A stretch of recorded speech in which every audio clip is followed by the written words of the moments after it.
قبل كلامه كيس كذي حاجة شعير لما مر إنجليز كيقول رجال شيء يا محمد خلنا راح يقول تقول لي هذا وقت شعير كان أنا بتكور أنت أنا شدتك كلامه قاعدة أسمي له يحيي شيء ما هو دلوقتي والله أنا شعير كله واتشنده نعيب كله عدد ما شاء الله سيدا runtii afkaygu yahay ku soo maasha Allah heesihii aan sameeyey heestii ugu dambeysay oo lageeyo ka mid ahay lageeyada deegaankana waan ku saleeyey jacaylna waan ku saleeyey hooyada laftigeedu dee waxaan ka bilaabay naxariista iyo buna qalbigu ku baxayo nimcada iyo barwaaqada naftooda u baahnaa ama waxaan ku nidar galay naftu tay jeclaatay niyadeedu raacday nolol inaan wadaagno neecaw qaboobay naftaydu dareento lageeya ku noola ku dhagaada Norway marka heesta lageeya Norway aan u sameeyey meel kasta horta way ka dhacday runtii marka waxaan soo qaadan karaa aniga intaanad maaragtay aanad noogin markii ayay tiri heesta maxaa kugu dhaliyay meesha runtii kaftan bay ayaan markii hore keenay anoo xaafadeeda jooga dabadeedna Norway baan dabadeedna aan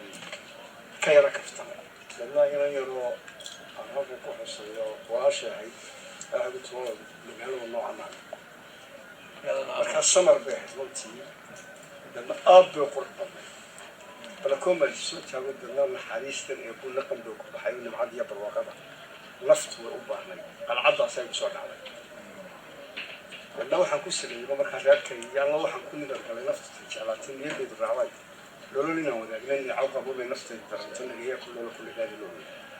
كيش كلام الله أنا بدي وناجي استحضر كذا ثاني حويها نيش كذا بدي وناجي استحضر كذا ثاني حويها نيش كذا نقول باكو دعنا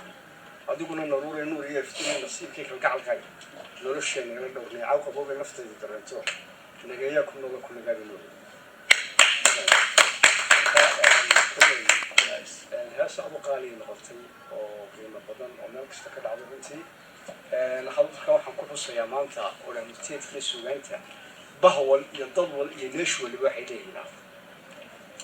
waxaan tusaale aan comparison aan halkan ku sameeynaya ama mar dambe ka hadlo mar badan ka hadlo dadka bini'aadamka adduunka ku nool sida ay suugaanta uga adag yihiin dal muslimiin lahay dad muslimiin lahay suugaanta iyo ramutiyadka iyo suugaanteena iyo gabayada iyo geeraadka iyo guurow haddii la isdhaahdo qeexa cilmiyada ku jira iyo aqoonta ku jirta waa aad u dheer hindiya anigu hindiyaan arday ka ahaa abwaaladii markaan joogay ugu tafsanaa waxaa ka mid ahaa abwaan la yidhaahdo mahish bat bujabat inan la yidhaahdo agtaradu dhalay filim baa dabadeedna la sameeyey la yidhaahdo macnihiis waxaan ka hadlayaa siday bulshadu u ilaasato dhaqankeeda iyo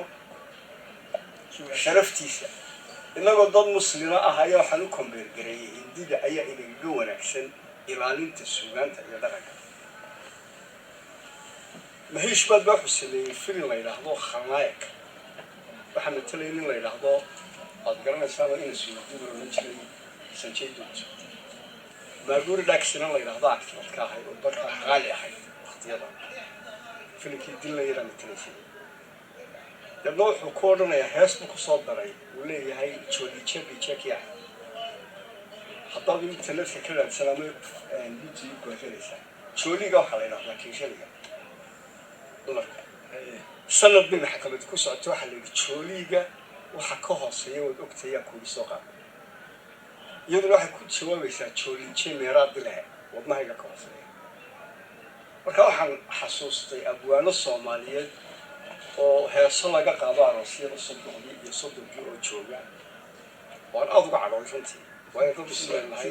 anigoo ku guursaday gurigiina lagu tumay anuu naaska gurigale gacanteedu gaadheen waa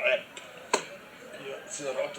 marka waxaa loo baahnaa dhalinyarada maanta joogta ama jiilashayadii oo kale inay olaamurtiyeedkii suugaanta ama cambaarayn ka sameeyno anigu kolley abwaanahaastii qofaar ahaan abwaan leeyihi laakiin waxaan ahay de waxbaan ka aqalo olaamurtiyeedkii suugaanta dadka abwaan bay yaqaanaan laakiin anigu isma aqro laakiin waan cambaaraynaya barnaamijyo fara badan oo intan ka bilan oo ka dad badan oo kala qayb qaadanaya anigu haddii allah wadalo fataax xasan sheekh muumin waan isagana soo dhaweynayo almaalin dayar bay igula joogta cumar yara jooga markaa